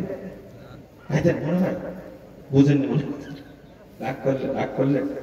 আপনি যদি মনে করেন আমি সাইদি সাহেবের জুতা টানবো, আপনি সিরিয়াল পেতেন? পেতেন? আপনি তো কুঠি পাহাড়, খুলনা পাহাড়া দেন। আপনার এত অহংকার কেন? আপনার এত দাপট কেন? আমি বড় একজন নেতাকে বলেছি এই কথাটা। এত দাপট কেন আপনার? আপনাকে কে চেনে? সারা পৃথিবীতে সাইদি সাহেব যত ভ্রমণ করেছে, বাংলাদেশের একজনকে করেছে? কোন রাষ্ট্রপতি করেছে? কোন প্রধানমন্ত্রী করেছে? সারা পৃথিবীর মানুষ চেনে। সাইদি সাহেব অত্যাচারিত হচ্ছেন, কাবার ইমাম দোয়া করছে। সাইদি সাহেব অত্যাচারিত হচ্ছেন, ওই সিরিয়ার ইমাম দোয়া করছে। আপনি মরে গেলে গন্ধ বেরোলে কেউ দোয়া করে? এইরকম একজন প্রভাবশালী মানুষের মধ্যে যদি চেতনা থাকে, ভুল হতে পারে। আপনার মধ্যে নাই কেন? আপনাকে কে চেনে? আপনাকে যোগ দিলে একটা, আপনি রাগ করলেন? অহংকার করবেন না। যিনি ভুল সংশোধন করে নেন তিনি প্রকৃত মহৎ মানুষ, শ্রেষ্ঠ মানুষ। আল্লাহ নবী সাল্লাল্লাহু আলাইহি ওয়াসাল্লাম বলেছেন, কুল্লু ইবনাত খাত্তা ওয়া খায়রুল খাত্তাইনা আত-তাওয়াবুন। আমি যে উদাহরণটা বলছিলাম সেটা হলো, এই যে হাঁটলেন, 40 কদম হাঁটলেন, কাছাকাছি করলেন, এই যে কোরআনের আয়াত করে যে ব্যাখ্যাটা দিলেন, আপনি ব্যাখ্যাটা যে দিলেন, এটা কি ঠিক হলো ব্যাখ্যাটা? এই আয়াতের শানে নজুল হাদিসে উল্লেখ হয়েছে, এইটা শুনে যান একটু, শুধু এইটা শুনে তাহলে ক্লিয়ার হয়ে যাবে। সেটা হলো 355 নম্বর হাদিস। কত নম্বর? 355 নম্বর হাদিস। যখন এই আয়াত নাযিল হলো, এই যে তাকান, হাদিসের 3 জন বর্ণনাকারী, লুকানোর কোনো সুযোগ। 3 জন বর্ণনাকারী, 1 আবু আইয়ুব আনসারী, 2 জাবের বিন আব্দুল্লাহ, 3 আনাস ইবনে মালিক। কয়জন? 3 জন বর্ণনাকারী, 3 জনই মদিনা। কোথাকার? 3 জনই কোথাকার? মদিনা। তারা বর্ণনা করছেন, লাম্মা নাযালাত হাযিহিল আয়া, এই আয়াতটা যখন নাযিল হলো, ক্বালা রাসূলুল্লাহ সাল্লাল্লাহু আলাইহি ওয়াসাল্লাম, ইয়া মা'শার আনসার, ও আনসারীরা, ইন্নাল্লাহা ক্বাদ আসনা আলাইকুম ফিত-তুহুর, আল্লাহ রাব্বুল আলামিন তোমাদের পবিত্রতার ব্যাপারে প্রশংসা করেছেন। ফামা তুহুরুকুম, এই আনসারীরা, তোমরা কিভাবে পবিত্রতা হাসিল করতে একটু বলো তো। কথা কি বুঝতে পারলেন? এই আয়াত যখন নাযিল হলো, বুঝলেন না মনে হয়? একবারে হাদিস থেকে ধরে, ওই যে বললাম ব্যাখ্যাটা তাকে আল্লাহ বলছেন, ফামা তুহুরুকুম, তোমার পবিত্রতা কিভাবে হাসিল করবে বলো তো। আল্লাহ প্রশংসা করলেন আয়াত নাযিল করে। তখন তারা বললেন, নাতাওয়াজ্জাউ লিস-সালাহ, আল্লাহ রাসূল শুনেন, আমরা সালাতের জন্য ওযু করি, ওয়া নাগতাসিলু মিনাল জানাবা, অপবিত্র হলে গোসল করি, ওয়া নাস্তানজি বিল মা, আর পানি দ্বারা ইস্তেনজা করি। আল্লাহ রাসূল বলেন, ও, এই জন্যই আল্লাহ প্রশংসা করেছেন। এরপর আল্লাহ রাসূল বললেন, শেষ ব্যাখ্যা শুনুন, ফাআলাইকুমুহু, তোমরা এইভাবে পবিত্রতা হাসিল করবে। তেনা কই, ঢেল কই, টিস্যু কই, 40 কদম কই, কাশাকাশি কই, কোতাকুতি কই, বুঝেছেন কথা কি? আমি হাদিস পেশ করলাম, যদি আপনার মায়ের সন্তান হন, বাপের যদি সন্তান হন, এই হাদিসকে উপেক্ষা করে কোথাও যেতে পারবেন না। দলিল বের করেন, সনদ সহিহ, 3 জন মদিনা সাহাবী বর্ণিত হয়েছে। বলেন তো, আল্লাহর নবী মদিনায় গিয়ে প্রথম কার বাড়িতে তার উম্মত বসেছিল? আবু আইয়ুব আনসারী, একজন সাহাবী। বলেন তো, মদিনার একজন সাহাবী আল্লাহর সাথে সরাসরি কথা বলেছেন, তিনি কে? কে? এই জাবের রাদিয়াল্লাহু আনহুর বাপ আব্দুল্লাহ। এই জাবের রাদিয়াল্লাহু আনহুর সাথে সবচেয়ে ভালো সম্পর্ক ছিল মুহাম্মদ রাসূলুল্লাহ সাল্লাল্লাহু আলাইহি ওয়াসাল্লাম। এত সুন্দর ঘটনা আছে জাবের রাদিয়াল্লাহু আনহুর সাথে আল্লাহ রাসূলের, শুনেছেন না আপনারা?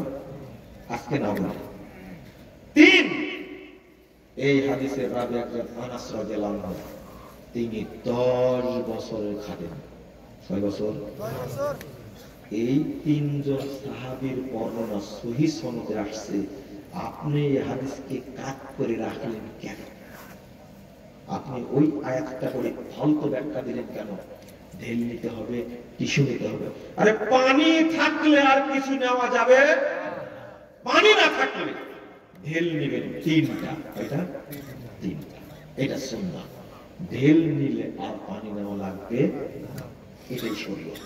কথা কি বুঝাতে পারলাম? পানি থাকলে আর কিছু নেওয়া, এখন আপনার যুক্তি আছে, যুক্তিটা কি জানেন না?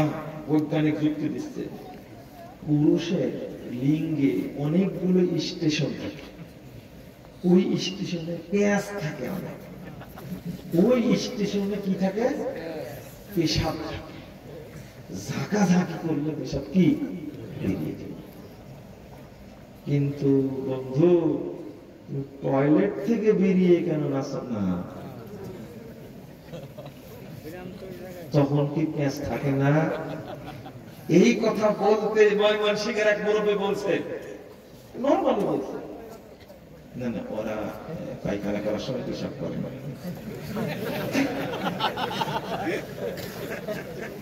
কি বললো এটা? আবার নরমালি বলছে, ওকে জিজ্ঞেস করবেন পায়খানা করার সময় পেশাব সম্ভব? তখন বলতে সম্ভব যে নাই হবে, নাচে না কেন? আমি এইটা বলার জন্য কথা বলবো, গুরুত্বপূর্ণ একটা কথা বলবো, তাই গুরুত্বপূর্ণ একটা কথা। সেটা আপনি সব কর্মসূচি কি করলেন? সব শেষ করলেন, টিস্যু, ঢেল, তেনা থেকে শুরু করে সব শেষ করলেন। এর পরেও কি আপনি নিশ্চিত এক ফোঁটা বের হবে না? নিশ্চিত? নিশ্চিত না? এত ঠেলা ঠেলি করে দিলাম, বুঝেননি? খুব গুরুত্বপূর্ণ কথা বলছে, আমাকে মাফ করবেন। আপনারা মনে করেন যে মুজাফফর বিন মুহসিন এইভাবে বলে, আমি প্রতিটি কথা বলে আপনাকে বোঝানোর জন্য যে বুঝটা এখন দিব আপনাকে, সবচেয়ে গুরুত্বপূর্ণ, সবচেয়ে গুরুত্বপূর্ণ সেটা হলো, আপনি এত কিছু করার পর নিশ্চিত না যে ওযু করার সময় আপনার লুঙ্গিটা ওই জায়গায় কি ভিজা, আপনি বুঝলেন না, এটা এই পানি খরচ করলেন, পানির দাগ না সাথে আরো কিছু বের হয়েছে তার দাগ, বুঝবেন কি আপনি? আপনার কোন মেশিন আছে বোঝার? বোঝার মেশিন নেই, পেটটা এক ফোঁটা হতেও পারে, তাই না? যদি হয় ওযু হবে কিনা? মানে পেশাব লাগলে ওযু হবে? কি কয় হবে? কিন্তু আমি বহু মানুষকে দেখেছি যারা এই কষ্ট করে। সেদিন ডক্টর মুস্তাদির সাহেব বললেন, এই এলেমটা জানা ছিল না। ও যে একজন প্রফেসর মানুষ, সন্ধ্যার পরে দেখছি কুলুপ নিয়ে হাঁটতেছে। আমি বললাম, ভাই এইটা কি করে? সারাদিন নেওয়া হয়নি তো, সুন্নাতটা এখন পালন হচ্ছে।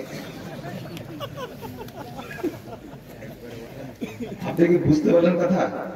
এই এলেম কোনোদিন ছিল না, মানে সারাদিন পেশাব করেছে, কি নেওয়া হয়নি, ওই কাঁচাটা পূরণ করছে হেঁটে হেঁটে, কখন? সন্ধ্যার পর। আমি বললাম যে এই নতুন নতুন গল্প করেন আপনি কিভাবে? ডক্টর লোকমান সাহেব আছেন না? ডক্টর লোকমান সাহেব সেদিন শিখাইছে যে ওযুর দোয়া জানি, পেশাব পায়খানার দোয়া জানি, তাহলে পাদের দোয়াটা এইগুলো আলোচনা করে, বলে নাউজুবিল্লাহ, আস্তাগফিরুল্লাহ।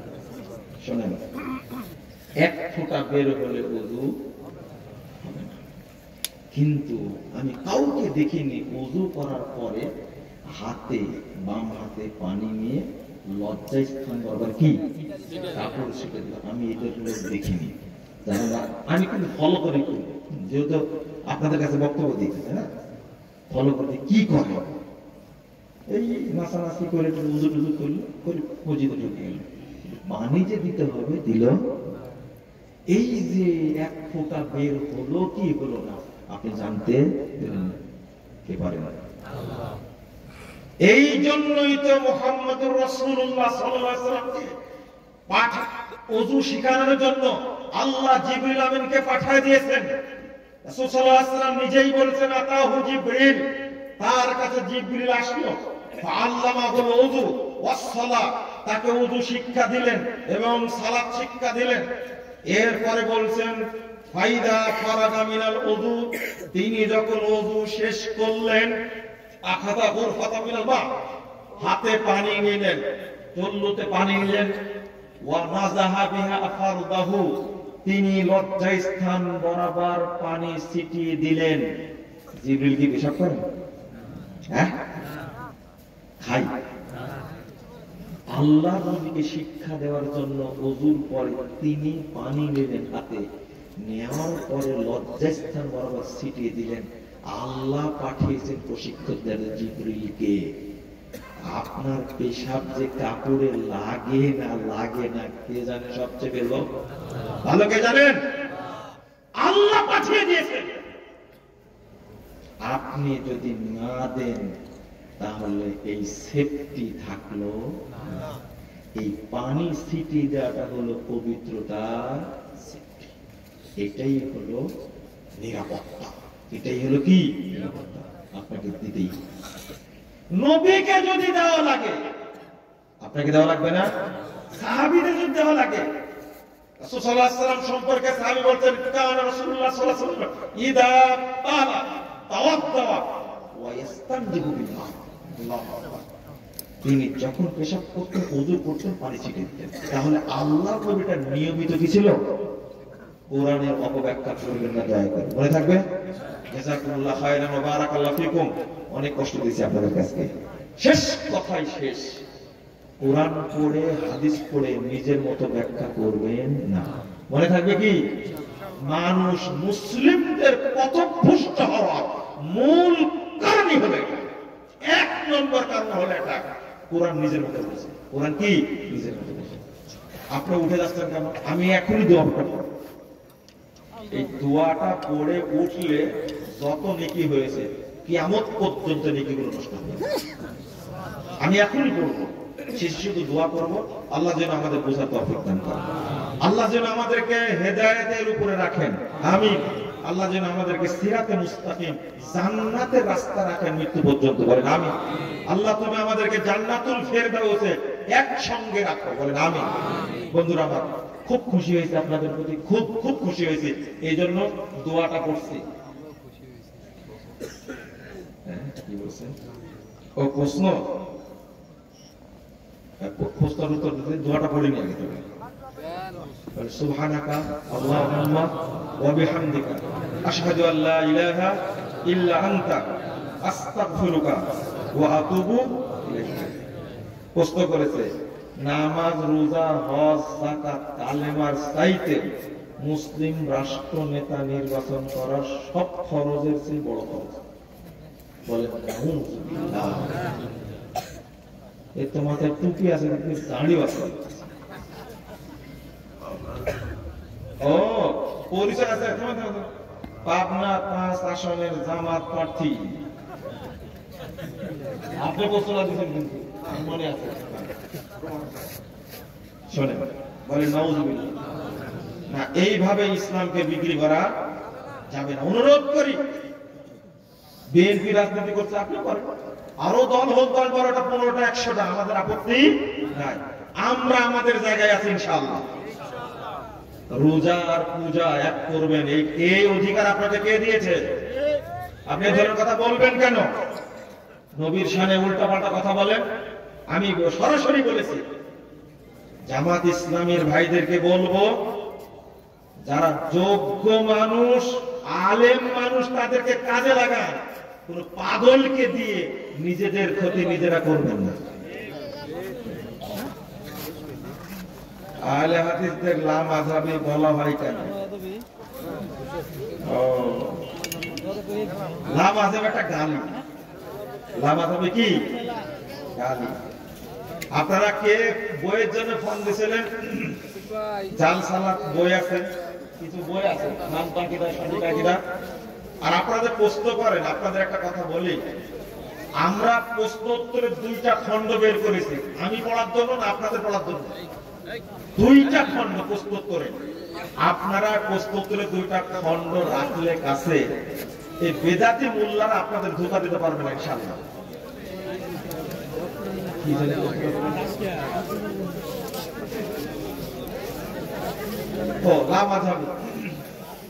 লামাযহাবী, গায়ের মুকাল্লিদ, এই সমস্ত কথাবার্তা গালি।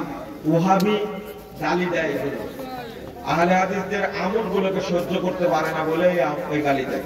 আল্লাহ তাদেরকে হেদায়েত দান করুন। জুমার খুতবা আরবি ছাড়া অন্য কোনো ভাষায় দেওয়া যাবে কি? যে দেশের ভাষা যেটা সেই ভাষায় খুতবা হবে, এটাই হলো শরীয়ত। ইমাম আবু হানিফা রাহিমাহুল্লাহর ব্যাখ্যায় তাকলিদ করলে যদি শিরক হয়, তাহলে আহলে হাদিসের ইমামদের ব্যাখ্যার তাকলিদ করলে কি মুসলমান থাকা যাবে? আহলে হাদিসরা কোন ইমামের তাকলিদ করে বলেন তো দেখি, যদি আপনার সাহস থাকে। মাশাআল্লাহ, আহলে হাদিসরা তাকলিদ করে একজনের, তিনি হলেন মুহাম্মদুর রাসূলুল্লাহ। এই জন্য আহলে হাদিস, আপনি লোড নিতে পারছেন না তাই প্রশ্ন করেছেন। আমরা ইমাম আবু হানিফাকে শ্রদ্ধা করি, সম্মান করি, নাম বলি রাহিমাহুল্লাহ। আর বাংলাদেশের অনেক মানুষ আছে আহলে হাদিস আলেমদেরকে এত গালি দেয়, আহলে হাদিসদেরকে কি বলে? আল্লাহ ওদেরকে হেদায়েত দান করুন। আমি বললাম না কালকে এয়ারপোর্টে দেখা হয়েছিল, নামটা বললাম।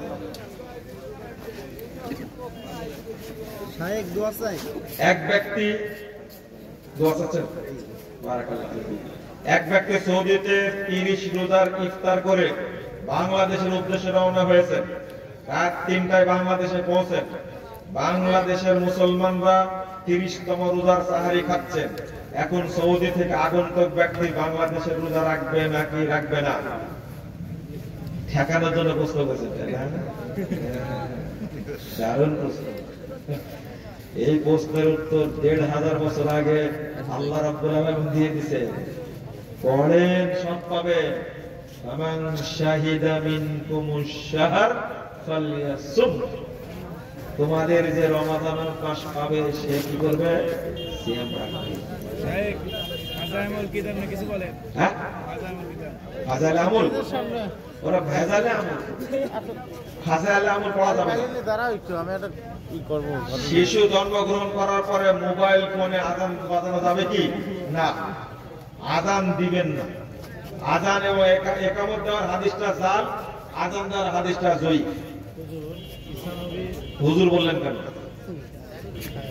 বলেন ভাই, বলেন ভাই। হ্যাঁ বলেন।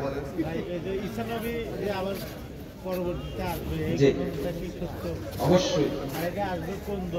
ঈসা আলাইহিস সালাম আসবেন, সহিহ মুসলিমের হাদিস। নবী সাল্লাল্লাহু আলাইহি সাল্লামের শরীয়তের আমল করবেন, নতুন কোন শরীয়ত নিয়ে আসবেন না, বিপদে পড়ে যাবেন। না না ঠিক আছে, ঈসা আলাইহিস সালাম আসলে বিপদে পড়ে যাবেন। সহিহ মুসলিমের হাদিস। জি না, এটা কিতাবুল ঈমানের মধ্যে সম্ভবত আছে, হাদিস সম্ভবত মনে না, হাদিস নাম্বারটা মনে নেই। ঈসা আলাইহিস সালাতু ওয়াস সালাম আসবেন এবং মুহাম্মাদের শরীয়তের কি করবেন? অনুসরণ করবেন। ওই দিনও পার্থক্য হয়ে যাবে ইনশাআল্লাহ। ইমাম সাহেব সালাত শুরু করে সূরা ফাতিহা পড়া শেষ করে অন্য সূরা পড়া অবস্থায় আমি গিয়ে সালাতে দাঁড়িয়েছি, এমন অবস্থায় আমি কি সূরা ফাতিহা পড়বো নাকি তার সূরা তেলাওয়াত শুনবো? আগে সূরা ফাতিহা পড়বেন, তারপরে শোনা শুরু করবেন। ঠিক আছে? ঠিক আছে। হ্যাঁ জি গ্রহণ করার পরে